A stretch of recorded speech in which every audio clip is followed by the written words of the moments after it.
요한복음 4장 21절에서 22절까지 우리 같이 말씀을 보겠습니다. 예수께서 가라사대 여자여 내 말을 믿으라. 이 산에서도 말고 예루살렘에서도 말고 너희가 아버지께 예배할 때가 이르리라. 너희는 알지 못하는 것을 예배하고 우리는 아는 것을 예배하노니 이는 구원이 유대인에게서 남이라.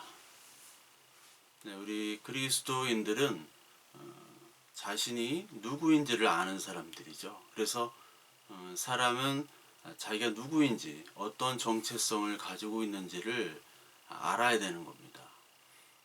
하나님께서 우리를 하나님 형상대로 창조를 하셨죠. 그래서 우리는 일단 하나님의 형상인 사람임을 우리는 깨달아야 되는 겁니다. 그러니까 이 세상에 있는 많은 사람들은 하나님의 개념이 없기 때문에 하나님의 형상이라는 그런 개념도 당연히 없게 되는 것이죠. 우리 그리스도인이 가장 중요한 것은 하나님께서 우리를 형상대로 만드셨다. 그리고 그리스도인이기 때문에 그리스도를 통해서 우리에게 구원이라는 것을 주셨다. 이 개념이 반드시 있어야 됩니다. 그러니까 예수님께서도 이 제자들에게 말씀하셨죠. 너희는 나를 누구라고 생각하느냐. 그러니까 대답을 못하다가 베드로가 대답을 했잖아요. 칭찬을 하셨고, 예수 그리스도가 누구인지를 아는 것, 그것이 바로 그리스도인의 분명한 대답이어야 됩니다. 그래야지 그리스도인이라고 하는 것이고, 그래서 우리는 그리스도가 누구라고 생각하느냐, 그리고 나는 도대체 예수 그리스도를 분명히 알고 있는가, 그것이 바로 그리스도인의 기준이죠. 그래서 지난 시간에 그 수가성 여인의 진짜 남편, 가짜 남편들이 있죠. 그 가짜 남편들을 다 섬겼는데 이제 진짜 남편인 예수 그리스도가 오신 겁니다. 진짜 남편이신 예수 그리스도를 통해서 이 교회가 생긴 것이죠. 교회는 신부고 예수 그리스도는 신랑이고, 그래서 이 신부를 바로 어린 양 안에, 그리고 단장된 신부라고 늘 얘기를 하죠. 그 계시록에서 나오고, 그 신부로 우리를 늘 표현하고, 그리스도가 우리의 신랑 되셨고 우리를 인생 속에서 늘 단장을 시켜서 아름다운 신부로 만들어가는 과정을 우리 인생에서 하나님께서 이루어 가시는 겁니다. 그래서 예전에 그 가치와 의미를 두었던 많은 여러 가지 남편들이 있죠. 우리가 가지고 있는 그런 많은 남편들, 이 수가성 여인과 같은 자기의 남편들을 다 버리고 이제 진짜 남편을 섬기도록 해가는 것, 이것이 그리스도인의 믿음의 역사고 믿음의 과정인 것입니다. 저와 여러분들이 이러한 믿음의 과정들을 지금 다 겪고 있습니다. 그래서 하나님의 우리는 형상대로 만들어졌기 때문에 이 예수 그리스도를 통해서 하나님을 만나게 되는 것이 가장 큰 행복이에요. 그렇지 않으면 우리는 늘 갈급함으로 채워질 수 없는, 그 갈급함 속에서만 밖에 살 수가 없는 그런 사람들입니다. 그래서 돈을 벌어도 뭐 많은 것을 누리고 그렇게 해도 우리가 늘 갈급한 이유는 바로 하나님의 형상인 우리가 다른 곳에서 만족감과 충족감을 채우려고 하기 때문에 그렇죠. 절대로 채워지질 않습니다. 이 이스라엘 백성들은 말이죠, 그 정치적인 메시아를 기다렸잖아요. 이스라엘 역사가 정치적인 그 메시아에 대한 갈망이 있습니다. 갈망. 제가 충청도 살지만 이 충청도 사람들이 충청 대망론, 그러니까 굉장히 소외받은 지역이에요. 잘은 모르시지만 이 충청도가 살기가 힘든 고장입니다. 경제적으로 굉장히 낙후된 곳이에요. 경상도 쪽에 가면 참 사람도 많고 건물도 좋고 돈이 남아 도는데 여기는 정말 힘들어요. 왜? 대통령이 한 명도 나오질 않았기 때문에.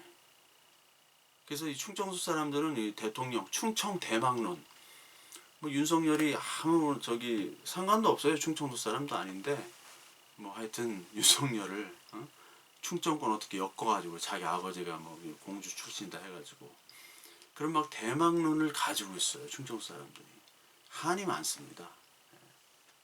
마찬가지예요. 이스라엘 사람들이 한이 많아요. 유대인들이 한이 많을 수밖에 없죠. 노예 생활을 400년 넘게 했죠. 거기다가 사사기 때 많은 민족에게 식민 지배를 당했죠. 지배를 당했고, 그 다음에 아수르, 바벨론, 포로 끌려갔다가 페르시아까지 겪었다가 나중에 헬라, 그 알렉산더위에서 이제 점령이 됐죠. 우리 알렉산더위 죽은 다음에 네 장군이 이제 그 알렉산더 제국을 나눠갔는데, 처음 이제 프톨레미우스 왕조, 프톨레미 왕조가 이제 이집트와 이스라엘 지역을 이제 점령을 하고, 그 다음에 셀루커드 왕조로 바뀌어요. 셀루커드 왕조가 이제 지배를 하고, 여러분들이 그 신구약 중간사 잘 아시다시피 그때 이제 안티오쿠스 4세가 할례도 금하고요, 안식일을 지키지 못하게 했어요. 그래서 성전에다가 막 우상을 갖다 놓고 거의 제사를 지내게 하고, 그런 과정 속에서 이 마카비 혁명이 일어났고요.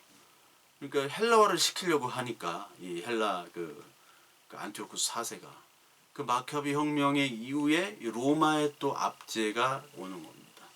그러니까 제국과 여러 이웃 나라들의 계속 지배를 받았던 나라가 이 이스라엘이기 때문에, 우리도 정말 노예 아닌 하나님만을 섬기는 정말 자유로운 국가, 하나님을 잘 섬기고 그런 자유로운 국가, 정치적인 국가, 해방된 국가에 살고 싶다. 마치 다윗왕국처럼 그런 열망이 정말로 간절했던 민족들이 바로 이스라엘 민족들이었습니다. 근데 이스라엘 민족들은 그 정치적인 메시아 열망이 바로 잘못된 남편이에요. 이 수가성 여인이 가지고 있는 그런 여러 가지 남편 중에 그 정치적인 메시아, 정치적인 남편을 원했던 거예요. 종교적인 남편, 정치적인 남편. 이 종교라는 것은 삶의 희망과 용기와 또 큰 위안을 주는 겁니다. 의미가 있는 거예요. 그래서 지금의 많은 종교, 보편적인 전통 종교도 있지만 현대 종교는요, 여러 가지 종교가 있어요. 지금은 인간이 규정할 수 없는 무신론자들이 즐기고 위안받고 의미를 둘 수 있는 종교들을 많이 만들어냅니다. 마음 편하게 하는 종교들. 정통 종교는 아니죠. 근데 정통 종교는 경전이 있어야 되고, 그리고 예배당, 그리고 성전 제의 이런 것들이 있어야 돼요. 그리고 예배가 필수죠. 제의 예배, 경전 이런 게 필수예요. 그러니까 여기에 이제 많은 사람들이 이거를 가지고 자신의 목적을 달성하려고, 정치적인 메시아, 뭐 경제적인 메시아, 행복의 메시아 여러 가지를 만드는 도구로 이것들이 사용되어 왔어요. 종교에서. 그래서 전통 종교에는 예배당이 굉장히 중요합니다. 그 미국의 워싱턴 DC라는 수도죠. 워싱턴 DC가 거기에 이제 모스크를 짓는데, 이 이슬람 사람들이 모스크를 이제 거의 한 70% 이상 졌는데, 이 메카와 방향이 틀리다는 이유로 이걸 철거를 해야 되는지 말아야 되는지 그런 고민에 빠졌다가 다시 측량을 하고 해가지고 메카 방향이 맞다. 그 예배당 문이. 그래서 공사를 완성했다는 그런 이야기가 옛날에 있었어요. 이게 뭐냐면 이 이슬람 애들은 예배당이 메카 방향으로 해야지 의미가 있는 거예요. 그 문이. 그리고 메카 방향으로 기도를 하잖아요. 근데 메카 방향에 사실 그게 무슨 의미가 있습니까? 뭐가 중요해요? 아니 예배당이 좀 틀어져 있으면 지가 똑바로 뭐 과학적인 연구를 해가지고 지가 알아서 그 방향으로 기도하면 되는 건데, 예배당이 틀어져 있으면 안 된다는 거예요. 예배당이. 그 종교가 이런 거예요. 그럼 캐톨릭 가보십시오. 여러 가지 제의들이 있습니다. 앉았다 일어났다 하고, 뭐 여러분 그 죽을 때 사람 장례식 할 때 그런 제의들을 보면 캐톨릭이 되게 복잡해요. 오히려 이슬람은 되게 간단합니다. 이슬람은 제의가 별로 없어요. 말씀, 기도, 그거 딱 끝. 거기는 상이 없기 때문에. 근데 캐톨릭은 로마의 그 종교, 태양신 종교와 같이 연결됐고, 미트라 종교, 여기까지 미트라 신교, 거기까지도 같이 연결됐기 때문에 여러 가지 제의적인 것들이 많습니다. 그리고 동방 종교 그 옥소독스 한번 가보십시오. 거기는 3시간 가까이 예배를 드리는데 거기 예배당들은 의자가 없어요. 그러니까 할머니들, 할아버지들 이렇게 관절 부실한 분들, 허리 아프고 디스크 이런 분들은 앉아 있어야 되는데 앉는 의자가 없단 말이에요. 기대는 그런 곳은 있어요. 그래서 기대고 있어요. 3시간 동안. 근데 우리 개신교 예배는 그냥 앉아서 진짜 편하게 드리죠. 그냥 거저 먹는 거잖아요. 예배가. 어떻게 보면. 근데 인간의 종교라는 것이 예배당과 경전과 그런 제의적인 복잡함을 할수록 더 경건하고 거룩하게 된다고 생각하는 거예요. 그래야 의미가 있는 것이고 그래야 나의 정성이 들어가서 하나님이 응답을 하시고 하나님이 보상을 주신다 이런 생각을 하는 경우들이 대부분입니다. 그건 종교예요. 그래서 모든 종교는 인간을 속박합니다. 율법과 경전과 예배당 그 자체에 우리를 묶어놔버려요. 그러니까 우리 오늘 그 요한복음 오늘 안 읽었지만 4장 23절에 하나님께 참으로 예배하는 자들은 성령과 진리로 예배할 때가 오니라. 그렇게 나오죠. 하나님은 영이시니 예배하는 자가 성령과 진리로 예배할지라. 영과 진리로 예배할지라. 영과 진리는 모든 곳에 있기 때문에 어떤 예배당 중심이 아니에요. 그러니까 이 산에서 드리다 저 산에서 드렸다 이 산이 옳고 저 예루살렘 성전이 옳다 그것이 아니라 하나님 영이기 때문에 장소에 구애받지 않는 겁니다. 그걸 이스라엘들은 모르는 거예요. 그러니까 결국 인간이 만들어진 그런 종교 규율로 인간을 구속해 버립니다. 그러니까 여기에 이제 예배 중독, 경전 중독도 나타날 수 있어요. 예배를 잘 드려야 되고 하나님의 말씀을 잘 읽어야 되지만 이것이 종교적인 자기의 원함과 그리고 보상 심리에 따라서 예배 중독이 나타날 수 있어요. 예배를 많이 드릴수록 하나님이 기뻐하신다. 아니거든요.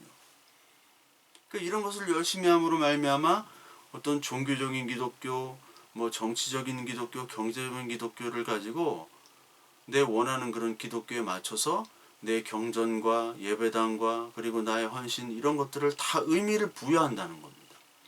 굉장히 위험한 거예요. 이거를 바로 우상이라고 그러는 거고 이게 바로 죄의 본성에서 나오는 겁니다. 그래서 처음에 가인이 아벨을 죽였던 게 바로 그것 때문에 드리는 거예요. 죽인 거예요. 하나님이 나의 제사를 받지 않으셨다. 받지 않으시면 또 드리면 되죠. 아, 내가 뭘 잘못했는가. 그래서 하나님께 여쭤보고 드리면 되는데 동생을 죽여버리잖아요. 그러니까 얼마나 내가 열심히 농사를 져서 정성을 다했는데 하나님이 안 받아? 하나님 뭔데? 하나님 내 걸 거부해? 이것이 바로 우상이에요. 왜냐하면 내 중심, 모든 예배의 중심이 나기 때문에 모든 예배의 중심은 하나님이신데 내가 예배의 중심이 되어야 된다는 거예요. 이게 바로 큰 우상이죠. 이게 바로 내가 하나님이 되는 겁니다. 그러니까 내가 노력하고 열심히 정성을 다한 그런 보상까지도 자기가 결정하고 그 한계까지도 자기가 정하는 거예요. 그래서 하나님의 영역을 완전히 침범하는 거죠. 그러니까 하나님과 인간과의 간격이 우리 기독교에서는 반드시 있습니다. 하나님은 하나님이시고 우리는 우리예요. 그래서 불교 쪽은 이제 불보살이라고 해야죠. 하나님과 인간의 간격을 없애버립니다. 부처가 나고 내가 부처예요. 보살이 부처고. 우리는 반드시 하나님의 주권이라는 게 있어요. 그 하나님의 주권, 하나님의 주권을 인정하는 자가 바로 오늘 예배를 할 수 있는 겁니다. 그 주권을 가지고 우리가 가지고 있는 우상들이 하나둘씩 깨어져 나가는 겁니다. 그것이 예배를 드리는 사람의 모습이고 예배를 드릴 때 그것이 또 깨어져 나가고 이게 계속해서 반복되어져서 이루어지는 일들이 바로 우리의 예배당에서 그리고 우리 예배 장소뿐만 아니라 우리의 삶 속에서 하나님이 우리 안에서 일하시는 거예요. 그 예배라는 것이 하나님이 주시는 은혜 수단 중에 하나인데 우리가 뭐 예배에 성공합시다 막 이런 얘기를 들으면 저는 그 예배의 성공이란 말을 어떤 의미로 하는 건지 잘은 모르겠어요. 좋은 의미로 받아들이고 싶은데 근데 가만히 들어보면 좋은 의미보다는 이 예배를 잘 드림으로 하나님을 기쁘게 하심으로 내가 잘 드렸다는 만족감과 그리고 그 예배를 통해서 내가 얻어진 어떤 유익들을 바라는 것으로 예배를 성공한다는 말들이 많이 하고 있다는 것 같더라고요. 그런 얘기가 아닙니다. 이 예배는 성령과 진리이신 예수 그리스도, 성령과 진리이신 예수 그리스도로 예배를 하는 자, 그것만이 예배의 조건이에요. 그 사람만이 예배할 수 있는 겁니다. 내가 규정한 예배가 아니라 하나님이 규정한 예배로 드려야 되는 겁니다. 근데 우리가 내가 규정한 예배로만 막 드리려고 하는 속성들이 우리의 죄성이란 말이죠. 따라서 이 예배만큼 우리를 속이고 남들을 속일 수 있는 행위 또한 없어요. 그 안에 우상이 감춰져 있기 때문에. 고린도서 3장 5절에 보면 탐심을 우상 숭배라고 했습니다. 우리가 예배를 하면서도 우상 숭배를 하는 거예요. 가인이 예배도 우상 숭배였고, 출애굽해 가지고 모세가 시내산에 올라가 있을 때 많은 사람들이 금송아지를 만들어 가지고 이게 바로 하나님이 우리를 인도해 내신 신이다, 하나님이다 라고 했던 것도 우상이고, 아하스 같은 경우는 그 아수르의 그 신전을 갖다가 모델로 해서 그 리모델링을 하죠. 그 성전을 리모델링을 합니다. 그러니까 이게 그쪽 아수르 신과 여호와 하나님의 신을 하이브리드, 잡종을 만들어서 더 강한 신으로 만들려고 하는 거예요. 사마리아에서도 마찬가지로 여로보암 왕 때 단과 그 베델에다가 그 금송아지 상을 내가지고 이것이 바로 하나님이다라고 해서 섬겼습니다. 그 인류뿐만 아니라 그 이스라엘 백성, 선택받았다고 하는 이스라엘 백성들의 역사가 바로 우상의 역사예요. 내 욕심을 많이 채우는데 내 욕심을 채우겠습니다라고 하면 안 되잖아요. 천박해 보이죠. 그래서 거기에 하나님의 이름을 빌리는 겁니다. 하나님의 일을 파는 거예요. 하나님이 원하신다. 하나님의 뜻이다. 내가 이렇게 하는 것은 하나님의 뜻이기 때문에 거룩하고, 그리고 이것이 거룩한 예배가 되고 거룩한 설교가 되고 거룩한 기도가 된다. 내가 하는 것이 가장 거룩하다 라고 하는 것이 자기의 욕심 때문에, 욕심을 하나님의 이름으로 감추는 것이 될 수가 있어요. 그것이 바로 예배 현장이 될 수 있겠다는 겁니다. 예배 현장에서 우상적인 행위들이 나도 모르게 하나님께 바쳐지고 있어요. 그래서 예수님께서 얘기하셨고 하나님께서도 그 예배에 대해서, 성전에 대해서 그렇게 비판하셨던 겁니다. 그러니까 나의 욕심과 상대방의 욕심들이 종교적으로 부닥칠 때, 이 종교 전쟁은 사륙 전쟁 아주 비참하잖아요. 이데올로기 전쟁은 그 다음으로 비참해요. 여러분 뭐 공산주의, 사회주의, 뭐 제국주의 막 주의들이 맞붙어 가지고 1, 2차 대전, 6.25, 뭐 월남전 많이 했잖아요. 이란 이라크 전부터 해가지고. 근데 그보다 더 잔인한 게 종교 전쟁이에요. 종교 전쟁으로 순위파, 시아파, 개신교, 개신교와 또 캐톨릭, 또 기독교와 이슬람 얼마나 많이 싸웠습니까? 그게 서구 그리고 저기 중동 지방의 역사예요. 아프리카 쪽도. 근데 이것을 한국, 중국, 일본이나 또 인도 이런 사람들은 잘 이해가 안 돼요. 물론 인도는 힌두교와 이슬람이 싸웠습니다. 그래서 이제 파키스탄, 동파키스탄과 서파키스탄으로 이제 인도에서 분리가 되고, 그 서파키스탄은 이제 파키스탄이 되고 동파키스탄은 방글라데시아가 되고. 근데 이제 한중일은 종교 가지고 싸운 적이 없습니다. 그 종교 가지고 몇천 년을 지금 싸우는 거예요, 지금. 그 종교가 공인되고 또 이슬람이 탄생하고 거기서 종교적인 사륙전이 지금까지 계속 이루어지고 있습니다. 어떤 이름으로 싸우느냐? 성전이래요. 서로 거룩한 전쟁이랍니다. 기독교도 거룩한 전쟁, 그리고 이슬람도 거룩한 전쟁. 내가 하면 거룩한 거예요. 하나님은 내 편이야. 그래서 여러분 그 전쟁, 성전에서 그 전자가 싸움 전자인데, 그 전자란 그 한자를 보면요, 이게 헛단자에다가 창과자를 써요. 창과자.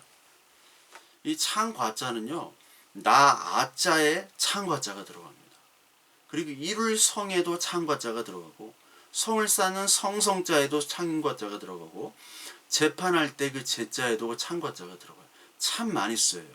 근데 창과자가 왜 들어가느냐? 들어가는 그 한자들을 다 보면 나, 싸움, 이룸 이런 거에 다 쓰이더라고요. 그러니까 나를 보호하고 나를 이루고 그리고 나를 높이 세우고 이런 거는 다 전투예요. 참 신기하고서도 재밌어요. 한자가. 그러니까 창과자를 통해서 싸움을 통해서 나를 이루가는 거예요. 싸움을 통해서. 이게 뭐 좋은 어떤 신앙적인 영적인 싸움이 아니라 육적인 싸움. 내가 꼭 이겨야지 내가 성을 쌓을 수 있고요. 내가 나다워지는 거예요. 다른 사람을 눌러야 되는 거예요. 이게 종교고, 이게 전쟁이고, 이게 나예요.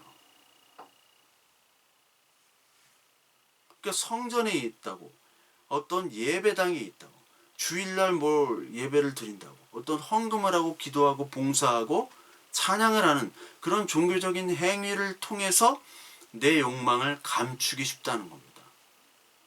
목사는 설교로, 교인은 예배로 이런 걸로 감추기 쉬운 거예요.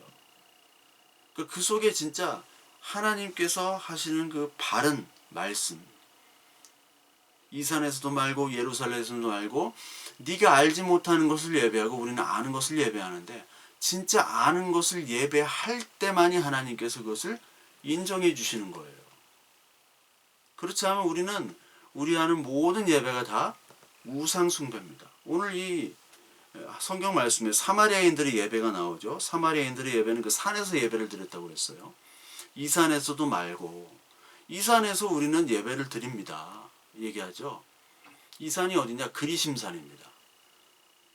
이 그리심산 반대편에는 에발산, 여러분 아시죠? 신명기 11장에 나오고 여호수아 8장에 나오는 에발산과 그리심산. 그리고 그 가운데 도시가 세겜이에요. 이때 당시 세겜은 그 사마리아죠. 그러니까 북이스라엘과 남유다로 나눴을 때 북이스라엘의 그 남쪽 끝이 세겜입니다. 베델, 세겜 그쪽 다 가까운 지역이에요. 세겜이라는 도시를 사이로 그리심산과 에발산이 양쪽에 있는 거예요. 포진해 있는 거예요. 세겜과 그리심산, 에발산은 굉장히 중요한, 어떻게 보면 예루살렘보다 더 중요한 땅이에요. 역사적으로 더 성경적이에요. 예루살렘은 예전에 아낙 족속이 있던 땅이에요. 그 아낙 족속, 그 무식한 그 족속들, 가나안 중에 그 예루살렘이 그 가나안 왕 중에 하나였습니다. 예루살렘 왕이. 그러니까 뭐 어떤 전통이 별로 없어요. 근데 세겜은 어떤 땅이냐면 창세기 12장에 보면 12장 5절 6절에 보면 아브라함이 가나안 땅 세겜 모래 상수리 땅에 도착했습니다. 그래서 여기서 여호와께 나타나서 여호와께서 여기서 나타나요. 세겜에서 아브라함에게 조상인 아브라함이 창세기 12장에 벌써 나타나요. 창세기 12장에 예루살렘 안 나타납니다. 예루살렘은요 다윗 이후의 의미가 있는 거예요. 그 여기는 창세기 12장에 벌써 아브라함에게 나타나죠. 여호와께 나타나 단을 쌓았어요. 세겜은 야곱도 단을 쌓았습니다. 그리고 신명기 11장에 보면요. 11장 26절부터 보면 그리심산, 여기가 바로 세겜이에요. 세겜. 세겜 바로 옆에가 그리심산. 세겜에서 왼쪽은 그리심산이고 오른쪽은 에발산이고. 그래서 거기에 축복을 선언하라고 모세가 얘기를 합니다. 신명기는 모세의 유언입니다. 이렇게 해라. 그런데 그리심산은 축복의 산이니까 그리심산에서 예배를 해야겠죠. 에발산 저주가 선포된 곳에서 어떤 성전을 지어놓고 예배당을 짓는다. 좀 그렇잖아요. 그래서 축복의 산, 그리심산에다가 지어놓고 그래서 예배를 하는 겁니다. 그리고 그게 어떻게 완성되느냐? 지금 신명기 11장이 얘기할 때는 모세가 유언이에요. 아직 모세는 들어가지 못했습니다. 가나안을 들어가지 못했잖아요. 결국 너희들이 가나안에 들어가서 그리심산과 에발산의 축복과 저주를 선포하라 하고 여호수아 8장에서 그것이 이루어집니다. 8장 30절부터 33절에 이제 그 축복과 저주가 이제 가나안 땅 들어간 정복한 이 이스라엘 백성들, 여호수아를 중심으로 한 이스라엘 백성들이 거기서 축복을 선포하죠. 에발산에는 저주를 선포하고.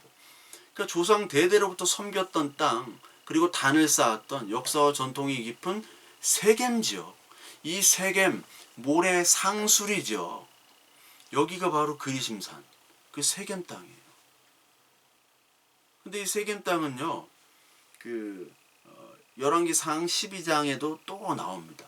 특히 이제 아까도 얘기했지만 여로보암 왕이 단과 브엘세바에다가 금송아지를 세웠어요. 그러니까 여로보암 왕은 그 솔로몬의 신하였습니다. 근데 이제 솔로몬의 신하였는데 솔로몬이 마지막에 정치를 좀 잘 못했거든요. 세금도 많이 걷고 백성들이 되게 힘들었습니다. 성전도 져야 되고 그리고 그 궁전도 짓고 좀 힘들었어요. 많은 노동력 차취가 있었습니다. 그때 가장 유능한 신하가 여로보암이었고, 근데 좀 무능한 왕이 솔로몬 아들 르호보암이 왕이 됐죠. 그래서 그 여로보암이 능력이 워낙 있다 보니까 내가 좀 더 나은 나라를 만들어야겠다 해가지고 에브라임 지파 중심으로 10지파를 중심으로 에브라임 지파 중심의 10지파가 이제 북이스라엘 된 거예요. 근데 이 예루살렘 성전은 남쪽에 있잖아요. 지금 남쪽으로 예배를 드리러 가야 돼요. 그 성인 남자들이. 그럼 갈 때마다 영향을 받겠죠. 정통성이 그쪽이 있으니까. 그래서 거기를 못 가게 막고 맨 북쪽에 있는 단과 그리고 아래에 있는 그 베델에다가 금송아지 상을 만들어 가지고 이것이 우리가 섬기는 여호와 하나님이다. 출애굽의 데자뷰죠. 반복입니다. 그 정치적으로는 그럴 수밖에 없어요. 야, 그거 거기만 하나님이 있는 게 아니라 여기도 하나님, 원래 단과 베델, 이게 벌써 하나님 역사적인 더 땅이다.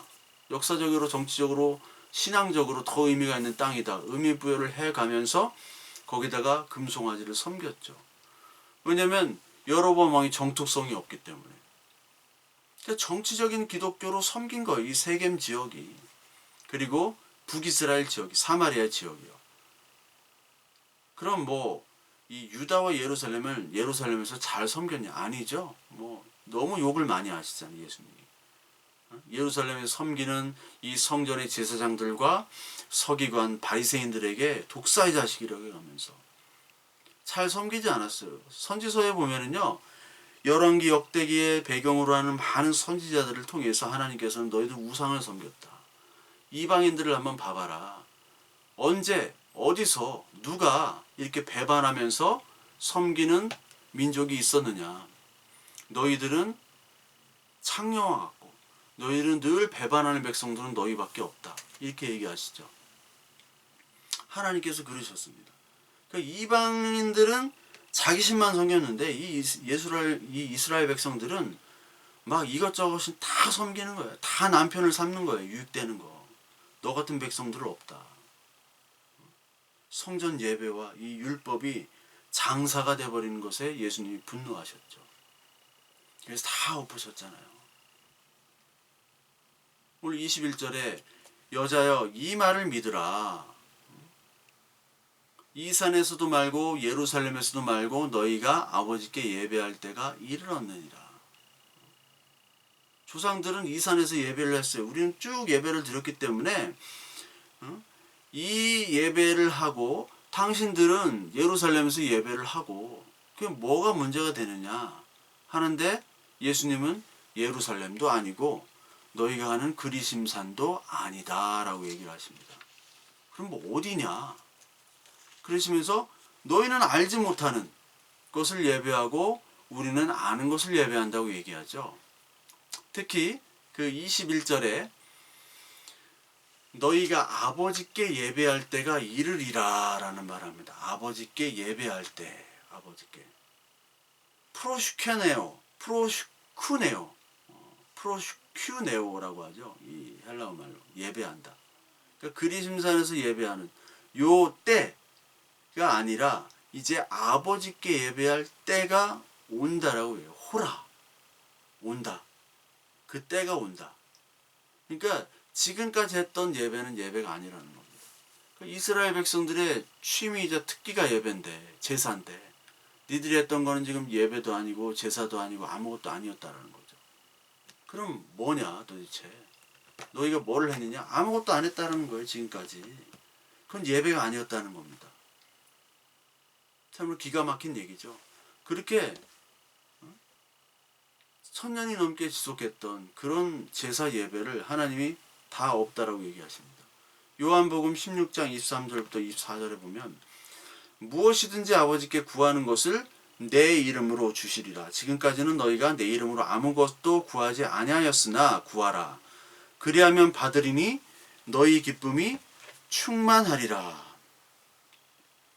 그러니까 내 이름으로 주시겠다. 너희가 지금까지 아무것도 구하지 아니하였다라고 얘기하십니다. 아니 그동안 기도 많이 했는데 아무것도 구하지 아니했다고요?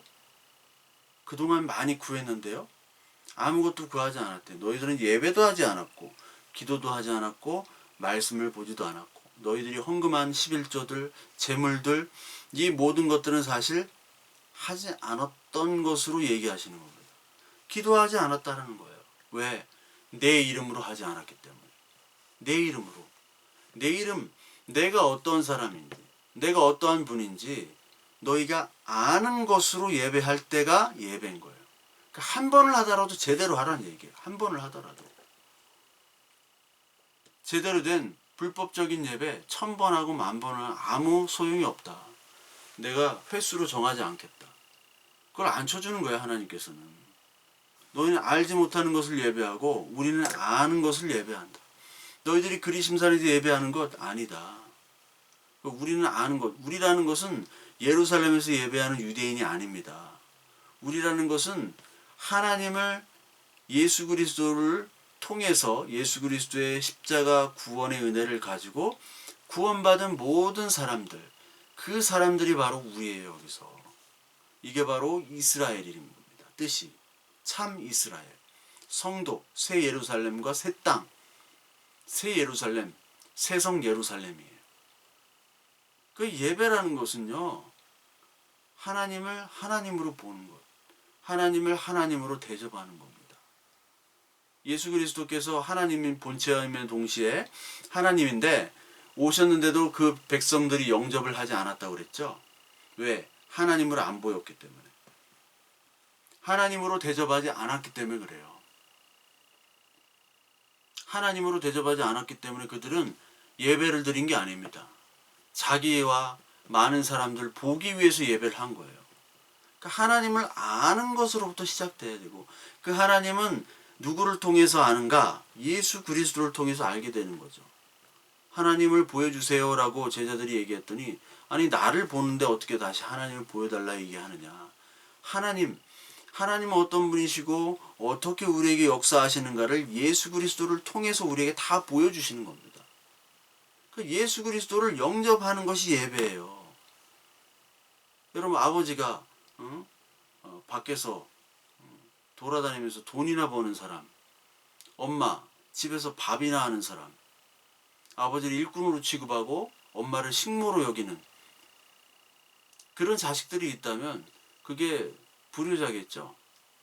아버지로 대접하고 어머니 어머니로 대접해야죠. 뭐 나쁜 어머니 나쁜 아버지도 있습니다. 많이.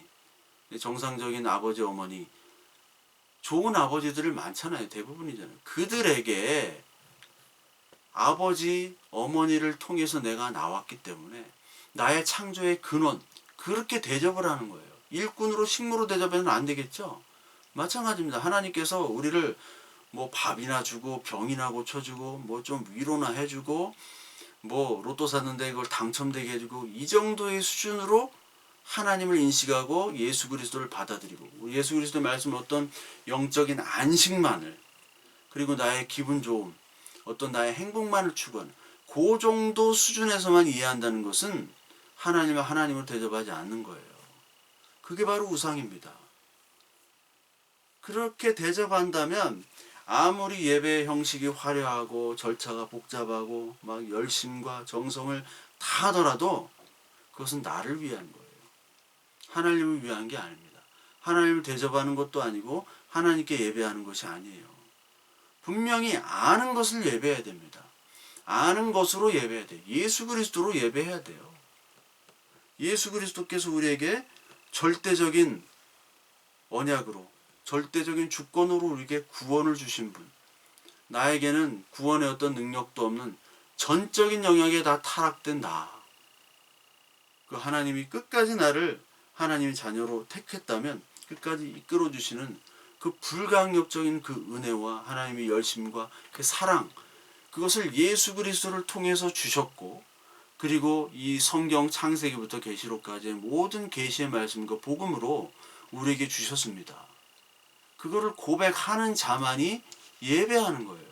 어떤 예배당에서 예배하는 게 하고 어떤 예배당이나 어떤 조직이나 어떤 교회에 들어가서 예배한다고 하는 것이 아닙니다. 주일만 예배하는, 주일 성수란 말은 없어요. 11조란 말도 없습니다. 하나님이 함께 하시면 그게 주일이고 모든 날이 주일이고, 하나님이 함께 하셨기 때문에 하나님이 제물로 11조를 다 드리신 거예요. 그러니까 하나님이 어떤 분이신가를 우리가 말씀과 인생의 삶 속에서 깨달아 나아가는 그런 삶을 통해서, 그런 말씀의 축적을 통해서 하나님께 대한 이해와 깊이와 넓이가, 그 이해에 대한 깊이와 넓이가 넓어지고 확장이 되어지는 거예요. 그래서 하나님과 나와의 관계, 그게 먼저 중요한 거예요. 그게 깊이 형성이 되는 거죠. 하나님과 나와의 관계. 우리가 세상 살아가는 동안에 인맥 중요하죠. 인간과 인간 간의 관계, 나와 이웃과의 관계만 하는 것은 세상살이입니다. 근데 하나님과 나와의 관계가 깊이 형성되는 것, 계속 관계가 되어지는 것, 그것을 바로 의라고 얘기하는 거예요. 그것이 디카이오 순회입니다. 의. 그러니까 그리스도와 하나님을 통해서 나의 모습들, 그리고 그것을 통해서 하나님과 나의 관계가 의로 발전되고, 그때 이제 이웃과의 관계로 확장되어져 나가는 거예요. 그것이 성도의 인생이고 성화의 과정입니다. 그래서 이 물동이를 버려두고 이 여인이 그 동네 사람들한테 전도하러 간 거예요. 이게 의의 확장입니다.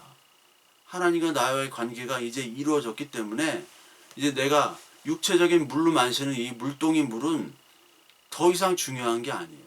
그것보다 그건 육신만을 유지하는 것이고, 진짜 영적인 하나님의 말씀을 전하러 나가는 거죠. 이게 바로 이웃사랑인 거예요.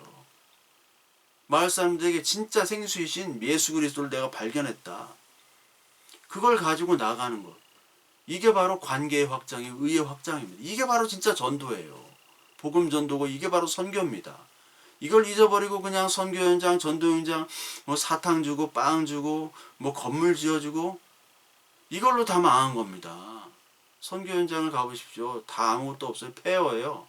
폐허. 왜?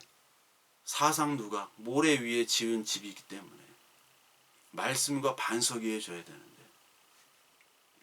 여러분, 유대교나 이슬람이나 공통점은 생활이 곧 율법이고 율법이 생활이에요. 종교가 생활인 거예요. 그러다 보니까 종교 생활, 종교 열심히 평가를 받는 것이 생활의 평가예요. 수행평가하듯이 수행을 하는 그 행위의 점수들이 쌓여나갑니다. 누적되고 막 포인트가 쌓이고, 그러다 보면 누구는 1000포인트인데 누구는 500포인트, 서열이 존재합니다. 그러니까 신앙의 엘리트, 종교의 엘리트 집단부터 밑에 중, 하까지 펼쳐져요. 피라미드 구조가 되죠. 그러니까 사람들은 이 피라미드 구조에서 위에 있는 사람들은 뭔가 하나님으로부터 가까운 것 같고 칭찬받는 것 같고 이렇게 생각한다고요. 근데 예수님의 평가는 뭐였습니까? 예수님이 종교 적인 엘리트들에게 외식하는 자라고 그랬죠. 회칠한 무덤이라고 그랬죠. 독사의 자식들이라고 그랬죠. 너희들은 사람에게 보이려고 그렇게 금식하고 막 애써 금식하고 기도하고 그러는구나. 길게 기도하고 혼자 골방에서 기도해야지 밖에 나와가지고 사람 다 보는 데서 막 초췌한 모습으로 기도하고 그러지 말라고 그랬죠. 너희는 칭찬받는 것은 이미 다 받았다. 사람들에게 받았다라고 얘기해요. 하나님께는 이제 받을 것이 없는 겁니다. 하나님과의 어떤 교제, 나와의 관계, 의가 형성된다고 그러는 거잖아요. 그 의보다 다른 사람과의 관계를 주목하는 거예요. 이 종교는. 저 사람이 나를 어떻게 볼까? 하나님의 말씀에 들려주신 그 성령의 말씀으로 내가 의연하게 행동하는 것이 아니라 사람들의 평가와 어떤 조건과 자격 기준에 맞추려고 나를 막 꾸미는 겁니다. 이게 종교잖아요. 그러니까 기도하고 막 구약 필사하고 금식하고 율법 전하고 이것들의 주인공이 나가 된 거예요. 사람들을 의식하는 거예요. 하나님과의 관계가 먼저 돼야 되는데 타인과의 인본적인 관계. 그게 종교입니다. 그러니까 종교적인 사람과 종교적이 않은 사람, 진짜 신앙의 사람과 그냥 껍데기 종교만 가지고 있는 사람의 특징이 여러분들 분명히 드러나요. 예수 그리스도 믿는 사람들은 그게 보여요. 다 나타납니다. 보이게 돼요. 저도 많은 사람들도 다 알잖아요. 예수 그리스도를 전하는 사람들이 별로 안 좋아해요. 근데 헌신하자, 뭐 하자, 도전하자, 뭐 이루자 하면 다 모입니다. 뭐 모이는 이유가 뭐냐면 하나님을 예배의 대상으로 삼지를 않기 때문에 예수 그리스도의 십자가, 예수 그리스도를 예배의 주인공으로 이야기를 하지 않기 때문에 그래요. 왜? 안 믿으니까.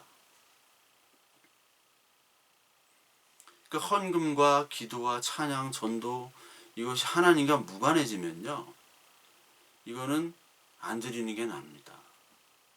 원치 않는 제사, 원치 않는 예배 이거를 막 열심히 드리면 하나님이 좋아하시겠지. 하나님이 더 싫어합니다. 이거를 가장 싫어하시는 분이에요. 열심으로 드리는 우상 가장 싫어하세요. 성경 전체를 보십시오. 싫어하세요. 하나님은 절대로 인정하지 않으세요.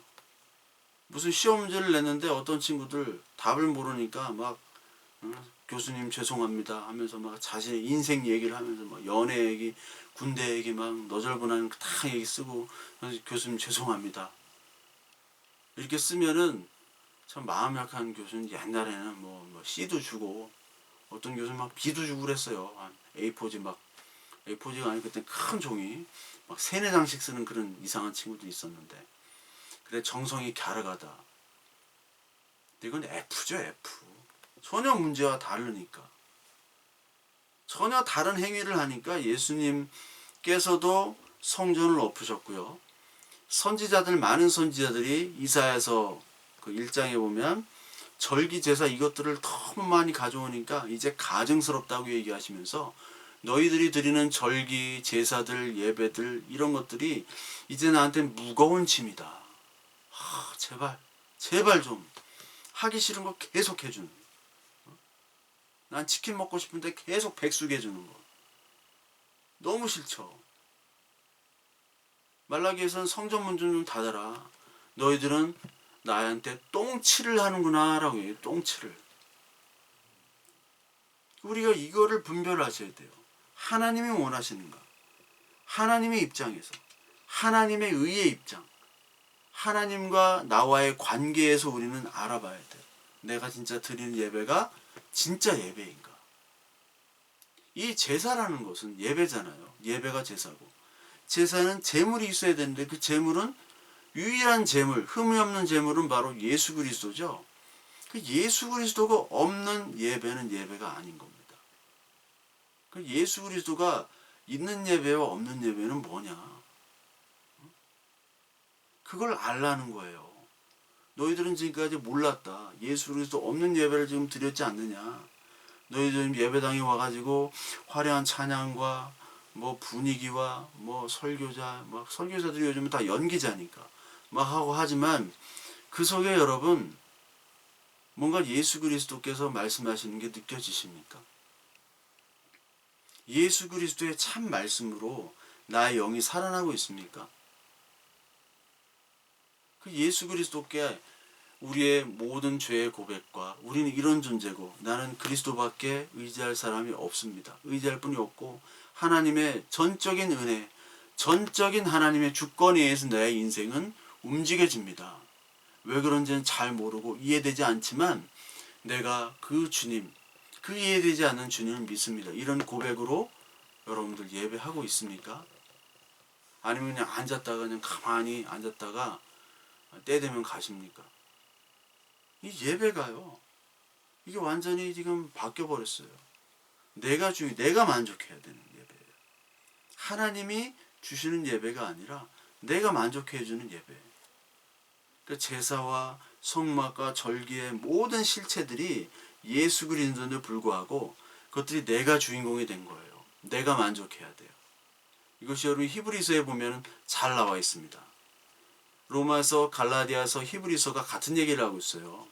너희들이 드리는 모든 예배와 제사와 절기들, 그 실체가 예수 그리스도인데 너희들이 그 예수 그리스도를 받지 않고 드리는 모든 열심들은 도둑과 간음과 살인의 마음으로 드리는 거다. 도둑질, 간음, 살인, 영적인 도둑, 영적인 신앙적인 간음, 신앙적인 살인, 예수 그리스도를 다시 죽이는 거예요.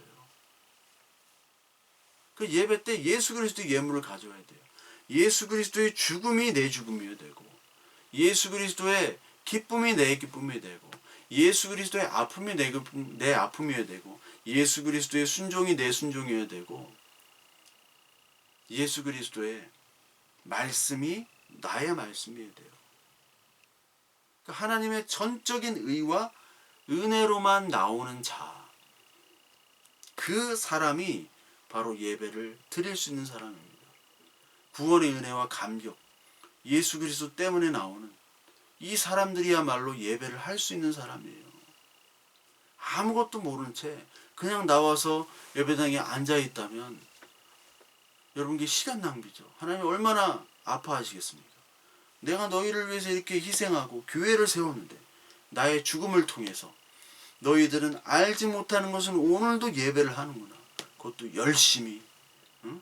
옛날 성경은 신령과 진정으로 엄청나게 막 그 헌금 다리미로 다려가지고 막 바치고, 근데 왜 바치는지를 몰라. 헌금을 왜 하는지를 모릅니다. 내가 왜 예배당에서 찬양하는지를 모르고 열심히 하는 거예요. 하라니까. 여러분, 하나님의 영이 여러분들을 알려주셔야 돼요. 깨어나게 해야 돼요.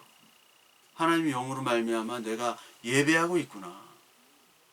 그러시면서 오늘 예배하는 자를 얘기하시면서 22절에 구원이 유대인에게서 남이라. 갑자기 구원 얘기를 해요. 구원이 유대인에게서 남이라. 이거 과연 무슨 말이냐. 이게 헬라어로 보면 소테리아, 구원이 소테리아입니다. 소테리아, 에크톤, 유다이온 에스틴, 에크톤, 톤 유다이온. 그 유대인들에게서부터 에크 나온다. 에스틴 구원이 있다라는 거예요. 유대인. 이 유대인이라고 한 분이라고 지정하면 그 유대인이라고 하면 예수 그리스도에서 난다 하면 참 쉬운데 여기서는 유대인들이라는 복수를 썼습니다. 원문에서는. 로마서 2장 17절에 보면요. 유대인이 두 유대인이 나와요. 첫 번째는 이면적인 유대인과 두 번째는 육체적인 유대인이에요. 표면적 유대인. 표면적 유대인은 혈통을 중시하고 육체와 육체 할례, 율법을 중시하죠. 그러니까 표면적인 유대인은 이스라엘이 그 아브라함의 자손이어야 돼요. 혈통이. 근데 뭐 혈통이 뭐 다 바뀌었는데요. 뭐 많은 전쟁을 통해서. 이면적 유대인은 복음, 마음의 할례. 많이 들어보셨죠? 아브라함의 자녀는 마음의 할례. 참 이스라엘을 얘기해요. 이면적 유대인만이 유대인이에요. 로마서 2장 17절을 보십시오. 유대인은 육체적인 유대인인데 이면적 유대인, 마음의 할례를 받은 사람만이 진짜 유대인이라는 겁니다. 그래서 이 마음의 할례라는 게 신명기 10장 10절에 이미 나오고 있어요. 너희는 마음의 할례를 받은 자다. 목을 곧게 하지 말아라. 목이 뻣뻣하지 말라는 거예요. 교만하지 말라는 거예요. 마음의 할례를 받은 자는 마음이 할례를 받아서 아프고 쓰리고 찢어졌기 때문에 그 마음의 할례를 받은 사람은 부드러워진 마음으로 꼿꼿하고 딱딱한 사람이 아니라 부드러운 마음, 즉 예수 그리스도의 말씀을 받아들일 수 있는 그 마음을 지닌 자가 되어버리는 거죠. 그게 에스겔서 36장에 나옵니다. 36장 24절부터 26절에 보면 새 마음을 너희에게 주고 너희 육신에게서 굳은 마음을 제하고 부드러운 마음을 가지라. 이게 바로 성령이 주신 은혜입니다. 예레미야 31장 31절 33절에 보면 새 언약 유명하죠. 애굽 땅에서 이제 나와서 나의 법을 그들의 마음에 가득하게 기록하겠다. 마음에 기록하겠다. 이게 마음의 할례, 마음의 세례, 성령의 세례, 말씀의 세례를 얘기해요. 그 전까지는 내가 열심히 율법을 지키는 것, 그것으로 의로 삼았는데 그것이 안 되잖아요. 하면 할수록 교만해지고 그것이 종교적인 의미가 뒤틀리고 내 열심히 섬기려고 했던 게 정치적인 기독교가 되고 경제적인 기독교가 되고 우상이 됐잖아요. 거기서 이제 벗어나서 하나님이 새로운 언약으로 새로운 성령을 주시는 거예요. 너 혈통이 아니야. 이스라엘 그리고 아브라함의 자녀는 혈통으로 오는 것이 아니라 육정으로 오는 것이 아니라 하나님의 뜻으로 온다. 요한복음 1장. 하나님의 뜻으로. 저와 여러분들 유대인이 아닌데 어떻게 하나님을 압니까? 하나님의 말씀으로 하나님의 뜻으로 예수 그리스도의 말씀을 받아들여서 우리가 하나님의 자녀가 된 거거든요. 성령의 세례, 마음의 할례를 받은 자예요. 깎이고 내 육신의 소욕과 정욕과 이런 것들 욕심들이 이 세상 것들로부터 가득 탔던 나가 하나님의 말씀으로 말미암아 다 깎여진 거잖아요. 그것이 마음의 할례, 부드러운 마음이 된 거예요. 그럼 부드러움이 마음이 없는 사람들 많이 보셨죠? 예수 그리스도 믿는다면서 너무나 그냥 자기가 하나님처럼 행동하는 사람이 너무나 많잖아요. 부드러운 마음을 가진 사람이 복이 있는 사람이에요. 여러분 그 사람이 된 것을 감사하고 기뻐하셔야 됩니다. 팔복을 받은 사람이에요. 그러니까 이스라엘은 교회면서 아브라함의 자손이면서 이것은 이면적인 마음의 할례를 받은 유대인입니다. 그러니까 이면적인 유대인이에요. 하나님의 말씀을 받았어요. 태초에 말씀이 계시니라. 예수 그리스도. 그 말씀이 이 태초부터 와서 우리에게 예정전 그 태초에 예정하셔서 우리를 하나님의 자녀로 삼아주신 거죠. 그러니까 우리가 이제 유대인이 된 겁니다. 참 유대인, 참 이스라엘이 된 거예요. 그게 바로 교회예요. 교회는 예수 그리스도의 희생으로 교회가 생겼죠. 예수님이 죽은 다음에 희생의 십자가 그 터 위에 이제 예수님이 이제 교회를 만들어 주셨죠. 근데 교회는 또 예수 그리스도를 탄생시켰어요. 동시에 이게 무슨 말이냐? 창세기 3장 15절에 보면 여인의 후손이 뱀의 머리를 상하게 한다 이런 얘기가 있죠. 그래서 뱀에게 하는 말입니다. 너는 그의 발꿈치를 상하게 할 것이다. 여인의 후손이 뱀의 머리를 상하게. 여인이란 말은 바로 교회입니다. 교회. 예수님이 죽으심으로 말미암아 교회를 탄생시키셨습니다. 근데 그 교회에서 그 유대인에게서 이스라엘에게서 이제 예수님이 탄생하신다는 거죠. 이것이 계시록 12장에 또 나옵니다. 계시록 12장 5절에 큰 용, 옛 뱀이 나오는데 계시록 12장 5절부터 보면 여자가 아들을 낳으니 여기 여자가 아들이 낳았죠. 그 아들이 바로 예수예요. 이 여자는 교회입니다. 예수 그리스도가 교회를 낳고 교회가 예수 그리스도를 낳은 거예요. 이는 장차 철장으로 만국을 다스릴 남자라. 그 아이를 하나님 앞과 그 보좌 앞으로 올려가더라. 그 여자가 광야로 도망하며 거기서 1260일 동안 그를 양육하기 위하여 하나님께서 예비하신 곳이 있더라. 하늘에 전쟁이 있으니 미가엘과 그의 사자들이 용과 더불어 싸울세 용과 그의 사자들도 싸우나 이기지 못하여 다시 하늘에서 그들이 있을 곳을 얻지 못한지라. 큰 용이 내쫓기니 옛뱀 곧 마귀라고도 하고 사탄이라고도 하며 온 천하를 꿰는 자라. 그가 땅으로 내쫓기니 그의 사자들도 그와 함께 내쫓기리라.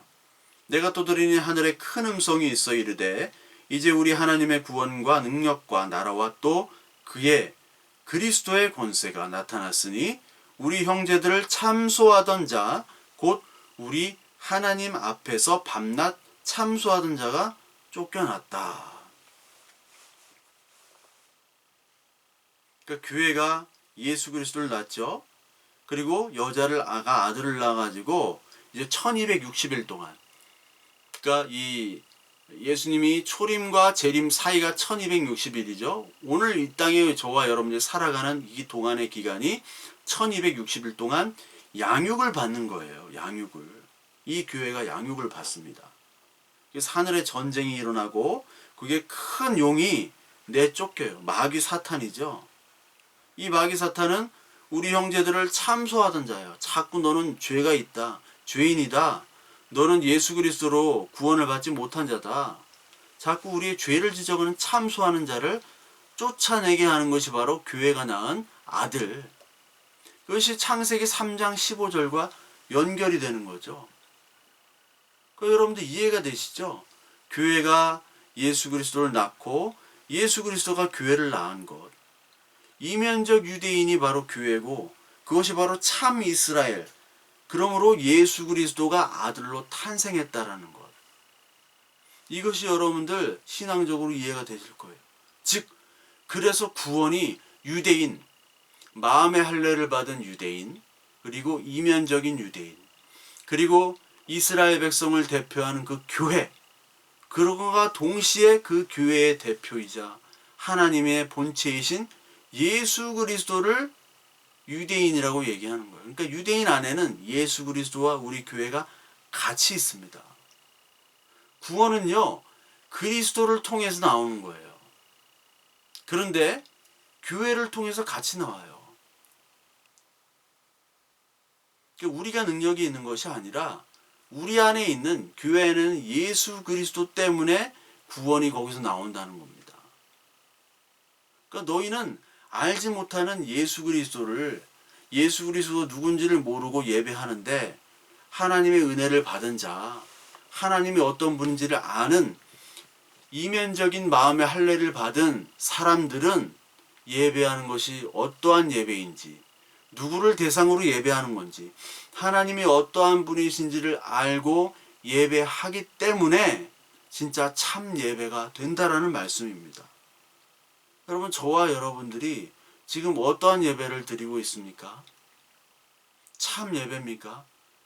우리가 지금 기뻐하고 또 슬퍼하기도 하고 우리가 겪는 고통과 고난과 또 기쁨과 행복과 이 모든 것들이 과연 예수 그리스도와 어떤 관계가 있습니까? 저와 여러분들이 찬양하고 기도하고 예배하고 또 오늘 온라인으로 이렇게 하지만 그 많은 교인들이 있습니다. 전 세계에.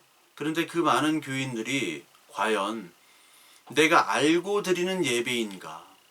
내가 모르고 드리는 예배인가? 나는 예수 그리스도를 아는가? 여기 여러분이 깊이 고민하시고 말씀으로 답을 찾으셔야 돼요.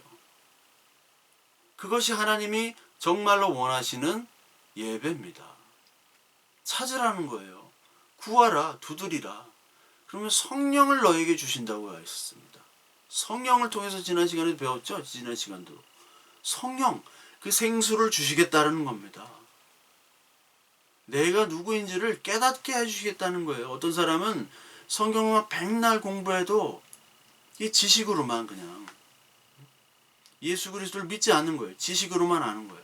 백날 공부해요. 헬라어 막 천재들이야. 히브리어 천재들이에요. 예수를 안 믿어요.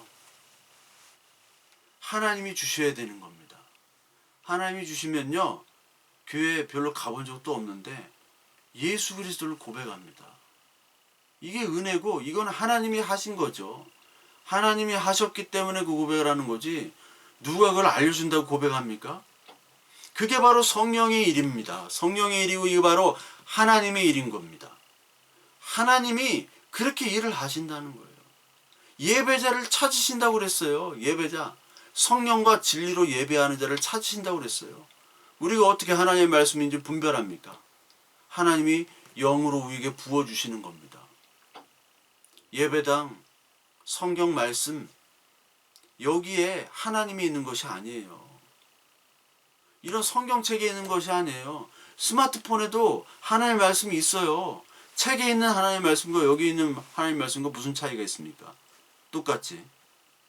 교회 예배당, 나이트클럽에서 교회 예배당으로 바꾸고 뭐 모스크가 예배당 됐다가 예배당이 모스크 됐다가, 응? 뭐 무슨 뭐 건물 져가지고 예배당 했다가 아무 소용이 없는 거야. 예배당은 성령과 진리가 내 안에 있는가, 내가 예배당이 됐는가, 내가 진정으로 예수 그리스도를 알고 있는가, 그 사람만이 예배를 하는 겁니다. 그렇지 않으면 여러분들과 제가 이 수가성 여인처럼 그리심산에서 예배하는 줄도 몰라요. 그리심산에서 열심히 예배하고 열심히 설교하고 막 찬양하고 기도하고 하나님이 기뻐하시는 일이라고 하면서 열심히 선교하고 다 했는데, 하나님도 그리심산에서 예배하잖아. 너 예루살렘에서 그 성전 예배하잖아. 영으로 예배하는 것이 아니라 진리로 예배하는 것이 아니잖아. 그렇게 오늘 저와 여러분들에게 말씀하고 있을 수 있습니다.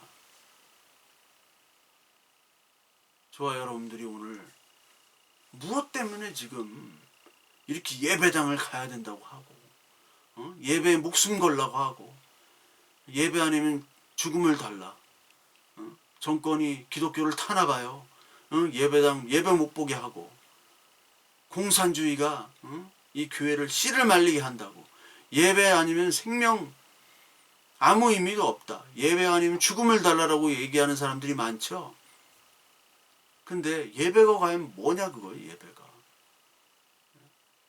뭘 예배하는 거예요? 여러분 하나님을 하나님답게 대접하고 있습니까? 하나님을 정말 하나님의 말씀답게, 예수 그리스도의 그 죽음이 나의 죽음입니까? 예수 그리스도의 순종이 나의 순종이 되어 있습니까? 하나님이 날 그냥 병 고쳐주고 밥 주고 위로해주는 그런 하나님 믿는 것이 아닙니까? 저와 여러분들 오늘 그리스도를 통해서 하나님께서는 하나님 본인을 계시하고 계세요. 그러기 위해서는 여러분들 예수 그리스도께서 하신 말씀과 그리고 그 말씀에 영을 분별하기 위해서 성령을 주셨기 때문에 성령으로 간절히 성령을 달라고, 그리고 나의 이 하나님의 주시는 이 말씀들을 잘 분별할 수 있도록 하나님 나에게 분별의 영을 주시고, 그리고 나의 삶과 그리고 이 말씀 가운데서 나를 예수 그리스도의 정말 합당한 삶으로 드리는 그런 진정한 예배자가 되도록 하나님 인도해 달라고, 그렇게 하나님께서 역사해 주실 줄로 믿고 기도하시는 저와 여러분들 되시길 바랍니다. 그렇게 기도하실 때 분명히 성령과 진리로 예배하는 자로 하나님께서 우리를 만들어 주실 거예요. 인간이 만든 인위적인 예배, 인간이 그냥 만들어 놓은 짜여진 그런 종교적인 예배, 거기에 무슨 은혜가 있습니까? 사람이 많다고요? 사람이 많으면 좋죠. 나의 감정이 더 은혜 받은 것 같고 내 감정이 움직입니다. 근데 그 감정과 경험과 내 체험들은요, 하루 이상 가질 않아요. 하나의 말씀이 이 선지서에 나오는 것처럼 그 말씀이 내 마음을 새겨서 마음의 할례를 받고 마음을 부드럽게 쪼개게 만드시는 그 역사를 저와 여러분들은 반드시 경험하셔야 됩니다. 그것은 예배당의 크기도 아니고 성전, 경전 이 모든 것을 떠나서 성령, 영으로 임하시는 그 하나님이, 성령 하나님께서 우리에게 부어주실 때만 가능합니다. 하나님 분명히 부어주십니다. 간구하면 분명히 부어주십니다. 자기 것들을 내려놓고 하나님의 말씀을 붙잡고 내가 얼마나 큰 죄인인지 알게 해달라고, 그 하나님이 얼마나 크신 분이며 은혜와 사랑과 하나님의 언약의 그 절대적인 주권으로 나를 하나님을 창세 전부터 예정하시고 나를 이끌어 가시는 그 분임을 오늘 고백하게 해달라고, 그런 처절한 하나님 앞에 간절한 마음으로 기도를 한다면 하나님 분명히 여러분들 영과 진리로 예배하는 자로 이끌어 주실 줄로 믿습니다. 기도하겠습니다. 하나님, 오늘 하나님께서 우리를 영과 진리로 예배하는 자로 인도하여 주시옵소서. 우리의 부족함과 우리 연약함들을 사하여 주시고 그리고 하나님께서 주시는 놀라운 은혜로 우리를 그리심산이 아닌 예루살렘이 아닌 영과 진리로 예배하는 자로 주님이 인도하여 주시옵소서. 예수 그리스도 이름으로 기도드리옵나이다. 아멘.